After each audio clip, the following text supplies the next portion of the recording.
અને સાહેબ દેવા જમોડે ડોકમાંથી આમ માળા કાઢીને મેલડીની 1.5 લેવા બેઠો ને, આ માળાના મોતી હાથમાં લીધા ને, માળાના મોતીની માલિપાથી મેલડી બોલી ગઈ, એ દેવલા દેવા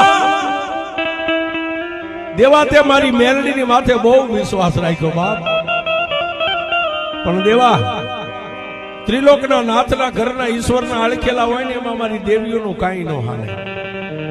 જ્યારે ધરતીની માથે ત્રિલોકનો નાથ કાળ છાપવાનો હોય ને, ત્યારે દેવ સભાની માલિબાને દેવીઓને બોલાવીને એક ચોપડાની માથે સહી કરાવી લે કે ગમે એટલા દાણાના જોહ માંડે, ગમે એટલા ભૂવા ધોણે, કોઈ કોઈના દેવ દેરાને કાંઈ વાત નહીં કરવાની.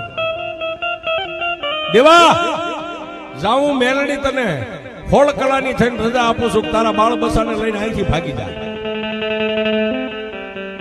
પણ સાહેબ 8-10 દિવસના વાણા વાઈ ગયેલા.